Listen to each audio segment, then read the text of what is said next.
একজন মানুষ যিনি জীবনের ৫০ বছরেরও বেশি সময় কাটিয়েছেন কবর খুঁড়ে। নাম তার মনু মিয়া। এই মানুষটি এখন শয্যাশায়ী, কিন্তু তার সবচেয়ে প্রিয় সঙ্গীটি একটি ঘোড়া, যে তার জীবনের অবিচ্ছেদ্য অংশ ছিল। কবর খুঁড়তে দূরের যাত্রায় দ্রুত পৌঁছাতে নিজের ধানি জমি বিক্রি করে কয়েক বছর আগে এই ঘোড়াটি ক্রয় করে মনু মিয়া। সেই ঘোড়াটিকে নৃশংসভাবে হত্যা করেছে দুর্বৃত্তরা। বাড়িতে মনু মিয়া ও তার স্ত্রী রহিমা বেগমের অনুপস্থিতিতে অভিভাবক শূন্য হয়ে পড়ে ঘোড়াটি, আর সেই সুযোগে দুর্বৃত্তরা ঘোড়াটির বুকে ধারালো অস্ত্র দিয়ে আঘাত করে মেরে ফেলে।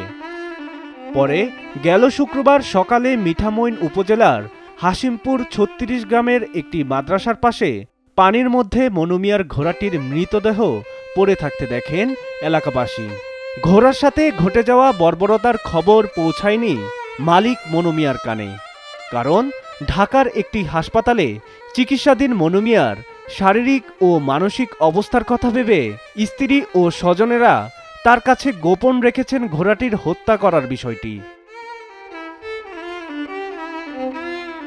এলএমই সার্টিফাইড বিশ্বসেরা কপারে তৈরি ওয়ালটন কেবলস, যা আপনার স্থাপনাকে রাখবে সব সময় নিরাপদ। কোনো ধরনের পারিশ্রমিক কিংবা বকশিশ না নিয়ে এই ঘোড়াটির পিঠে চড়েই মনু মিয়া ৩০৫৭টি কবর খুঁড়েছেন। প্রতিটি দাফনের সময় মানুষের শেষ যাত্রার সঙ্গী ছিল এই ঘোড়াটি। একসঙ্গে কত হাসি কান্না, কত স্মৃতি জড়িয়ে আছে এই ঘোড়াটির সাথে। নিঃস্বার্থ সেবার অনন্য দৃষ্টান্ত হয়ে ওঠা মনু মিয়া কিশোরগঞ্জ জেলার ইটনা উপজেলার জয়সিদ্ধি ইউনিয়নের আলগাপাড়া গ্রামের বাসিন্দা। তার বয়স এখন ৬৭ বছর। জীবনভর কবর খোঁড়ার কাজ করতে গিয়ে নিজের দিকেই খেয়াল দেওয়া হয়নি মনু মিয়ার। শরীরে বাসা বেঁধেছে নানা জটিল রোগ। রোগে কাবু হয়ে সম্প্রতি শয্যাশয়ী হয়ে পড়েছেন তিনি। তাই বর্তমানে রাজধানীর একটি বেসরকারি হাসপাতালে ভর্তি আছেন মনু মিয়া। সেখানেই একরকম মুমূর্ষু অবস্থায় চিকিৎসা চলছে নিঃসন্তান মানুষটির, আর পাশে ছায়া হয়ে আছেন স্ত্রী রহিমা বেগম। এ বিষয়ে প্রশাসনের দায়িত্ব থাকা অতিরিক্ত পুলিশ সুপার জানান, এই বিষয়ে আইনগত ব্যবস্থা নেওয়ার জন্য নির্দেশনা দেওয়া হয়েছে। অভিযোগ পাওয়া মাত্রই প্রয়োজনীয় আইনগত ব্যবস্থা গ্রহণ করা হবে। পরশুদিন আমরা সংবাদ পেয়েছি যে একটা ঘোড়া এমুক জায়গায় পড়ে আছে মৃত অবস্থায়, এবং উনি ঘটনাস্থলে গিয়ে মৃত ঘোড়াটিকে পেয়েছে এবং ঘোড়ার শরীরের বিভিন্ন জায়গায় আঘাতের চিহ্ন পরিলক্ষিত পায়। তারপরে উনি স্থানীয়ভাবে একটা ইনভেস্টিগেশন করে জানে যে ওইখানে ওই গ্রামে আরো 2টা ঘোড়া ছিল।